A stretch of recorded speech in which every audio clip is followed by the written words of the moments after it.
Hi, everybody!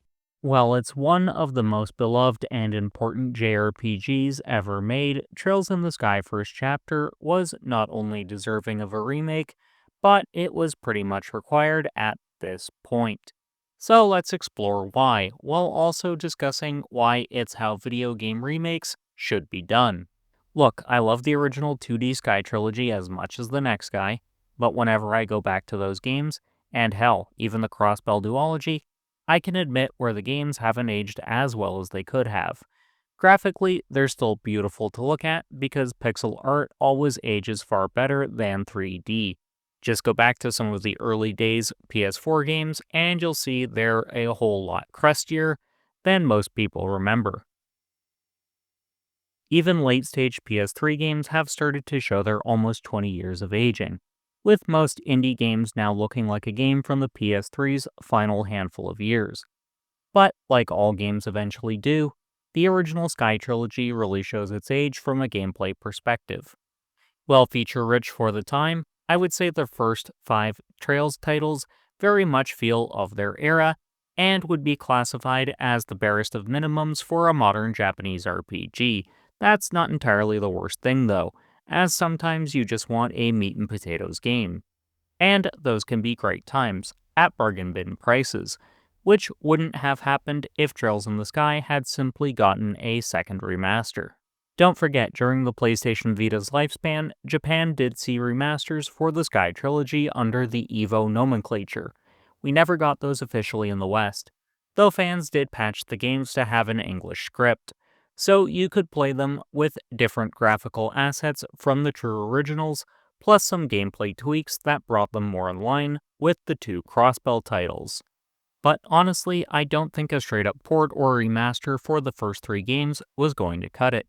Gamers just demand more in this day and age, and remasters would only benefit console gamers, given PC players have access to the trilogy via Steam for such a long ass time at this point.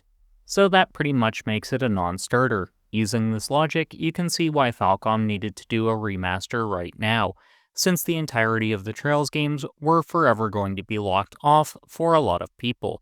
Seriously, while a lot of people are pro Master Race and all that bullshit, the vast majority of gamers are still console only, and they still make up the bulk of games sold at retail. So Falcom was just doing what's best for their business. Speaking of business though, I have some to conduct, and it'll only be accomplished if you smash that subscribe button and ring the notification bell. I have the rather ambitious goal of reaching 2,000 subscribers by Christmas. When I do reach that 2K subs though, we'll be doing a giveaway for Trails in the Sky First Chapter Remake. Anyways, with consoles still making up the majority of the market share, Falcom pretty much needed to make the Sky games available on modern hardware, and they have accomplished 1/3 of this thanks to the release of Trails in the Sky First Chapter earlier this year.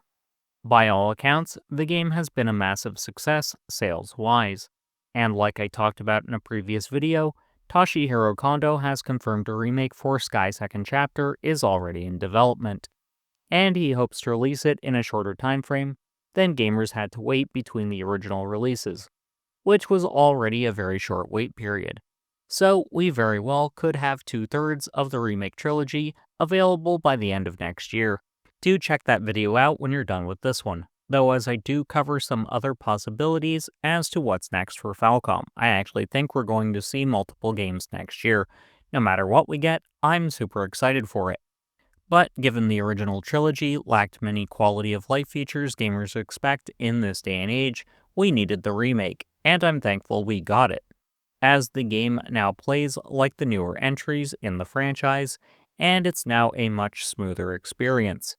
In fact, it's maybe my Game of the Year contender, along with Digimon Story, Time Stranger, and Expedition 33.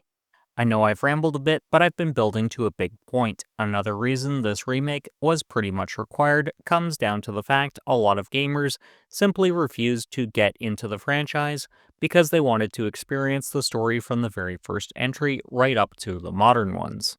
Given how interconnected the Trails franchise is, that makes a lot of sense, as you'll just have a much better time as the franchise goes on if you have the big picture in the back of your head.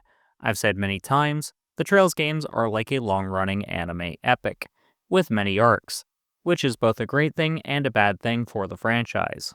There's a reason an anime like One Piece is so intimidating to newcomers, given it has been going on for so damn long and has so much filler content, it becomes too daunting a mountain to tackle. At this point, you could almost say remakes and remasters are propping up the gaming industry. It makes a lot of sense when you look at it from a business perspective. This is why the Crash Bandicoot Insane trilogy and the Spyro Reignited trilogies sold as well as they did. They were capitalizing on franchises that had gone dormant for nearly a decade, slapped a new coat of paint on the original games, and released them at a competitive price point. They also fall under the faithful remake category. In recent times, there have also been remakes that really shouldn't hold that nomenclature, given they're best described as a reimagining. Final Fantasy VII Remake and Rebirth would fall under these categories, and they're far more divisive among fans than a faithful remake would be. Reimaginings aren't exactly a bad thing though, as they can really bring new life to an otherwise dead series. Just look at the various horror IPs that constantly reinvent themselves when it comes to film. It can make continuity a little dicey, but the potential to bring in new fans is always there. Whereas a faithful remake is more for the fans who want their piece of comfort media, but looking just a little bit more polished than the original. However, Trails in the Skies remake is effectively both. The core of the story remains the same with a few additions, and the vast majority of the combat remains the same. However, things have been spiced up considerably by the inclusion of the hybrid combat system, which first debuted with Trails Through Daybreak. Unlike the Final Fantasy VII remakes, which not only change up the story of the game a fair bit, but also the core gameplay too, almost to the point you wouldn't necessarily recognize it as Final Fantasy VII were it not for the otherwise iconic cast of characters. If you couldn't tell, I'm not exactly the biggest fan of the Final Fantasy VII remakes. For whatever reason, the combat just doesn't engage me. Also, if this video gets to 15 likes, I'll prioritize a video discussing my issues with hybrid combat and how to fix them. But the Trails in the Sky remake manages to be a perfect remake thanks to keeping faithful to the original storyline while also giving a fresh take on gameplay that just works.